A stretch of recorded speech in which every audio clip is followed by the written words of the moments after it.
ఈరోజు చాలా దురదృష్టకరమైనటువంటి సన్నివేశం. అంబటి రాంబాబు గారిని అరెస్ట్ చేయటం, సరే విడుదలవుతారంటే మళ్లీ ఇంకో పీటీ వారెంట్ వేసి అరెస్ట్ చేయటం, ఈ విధంగా అరెస్టుల మీద అరెస్టులు చేసి జైల్లో పెట్టడం అది ఎంతవరకు సమంజసమో వారి విజయంకే విడిచిపెడుతున్నారు. నేను చాలా స్పష్టంగా చెప్పదలుచుకున్నాను, ఈ విధమైనటువంటి అరెస్టులు మీరు ఈ రాష్ట్రంలో చేస్తే భయపడిపోయి ఏదో చేస్తారనుకుంటే అది చాలా పొరపాటు. మీరేం చేశారు? అంబటి రాంబాబుని అరెస్ట్ చేశారు, తర్వాత మన జోగి రమేష్ని అరెస్ట్ చేశారు, తర్వాత మన మిథున్ రెడ్డిని అరెస్ట్ చేశారు, చెవిరెడ్డి భాస్కర్ రెడ్డిని అరెస్ట్ చేశారు. మరి అరెస్టే చేయలేదు కానీ మహిళ అయినటువంటి విడుదల రజనీ గారిని మీరు ఇష్టం వచ్చినట్టుగా పిన్నెల రామకృష్ణారెడ్డి గారిని అరెస్ట్ చేశారు. తర్వాత మన ఎవరిది దమ్మనాయుడిని అరెస్ట్ చేశారు. ఈ విధంగా అరెస్టుల మీద అరెస్టులు చేసుకుంటూ వెళ్తున్నారు. ఈ అరెస్టుల వల్ల ఏంటవుతుంది? బెదిరిపోయి ఏదో చేస్తామనుకుంటున్నారా? కాదు, దీనివల్ల రాటుదేలినితనం వస్తుంది. మీరేం చేస్తారన్నారే పొద్దున రా కమాన్ అంటాం. దీనికి పర్ఫెక్షన్ వచ్చింది. అర్థం కాలేదా? రాష్ట్రంలో ప్రభుత్వం ఇచ్చింది దేనికోసం? మిమ్మల్ని పాలించమని. పాలించమంటే ఏ విధంగా పాలించమని? ఈ విధంగా. ఎంత అన్యాయం అండి ఇది! ఈ విధంగా పాలించమంటే ఎవడైనా పాలిస్తారు, దానికేముంది?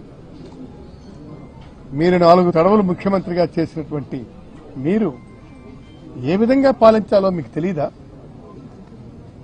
మీకు తెలిసినటువంటిది ఏంటి? అరెస్టులు చేసి భయపెట్టి మేము పాలిస్తామనుకుంటే చాలా పొరపాటు. మీరు ఒక్కటే గుర్తుపెట్టుకోవాలా,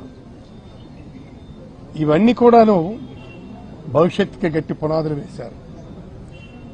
ఇవాళ మీరు అరెస్టులు చేయటం మూలంగా ఏమవుతుంది? ఏమీ కాదు. అంతేకాదు, చాలా స్పష్టంగా చెప్తున్నాను నేను, గుర్తుపెట్టుకోండి, మీరు ఈ విధమైనటువంటి దీనివల్ల ఒరిగింది ఏమీ ఉండదు. తర్వాత అన్నిటికంటే ముఖ్యమైనటువంటి విషయం ఏమిటంటే, మీరు వీళ్ళని అరెస్టులు చేసి మీరు ఇంకేదో సాధించాలనుకుంటే చాలా పొరపాటు పడుతున్నారని చెప్పి మీ అందరికీ విజ్ఞప్తి చేస్తూ, ఈ అరెస్టులతో ఇక్కడికి ఆపండి.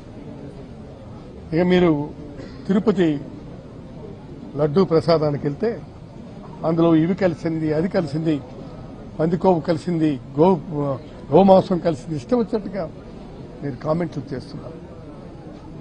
అవి రుజువయ్యాయి. అది కాదు అని రుజువైంది. ఎవరు ఎంక్వైరీ వేసినటువంటి అధికారులే చెప్పారు.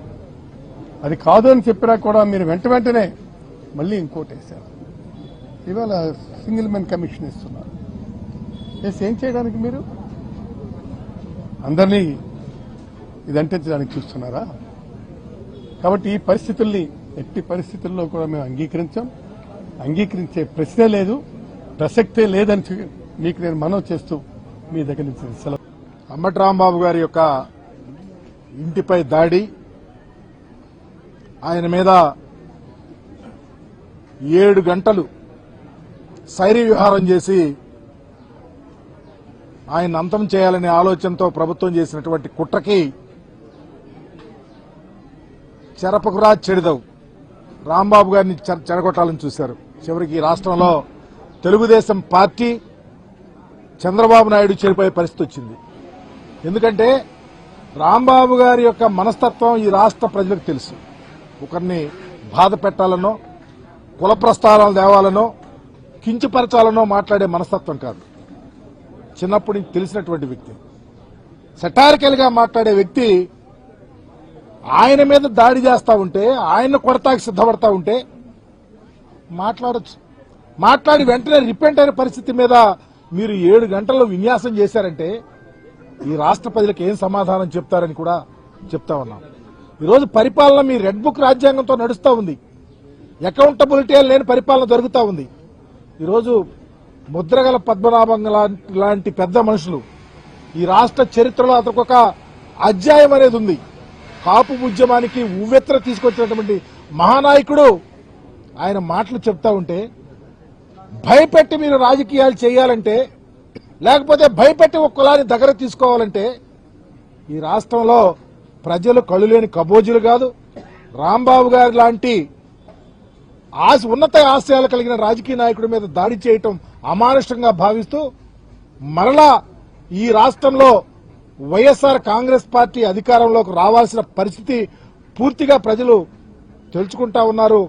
తప్పకుండా ప్రాయచిత్తం అనుభవిస్తారని మీకు తెలియపరుస్తూ ఈ దాడిని పూర్తిగా ఖండిస్తా ఉన్నాం.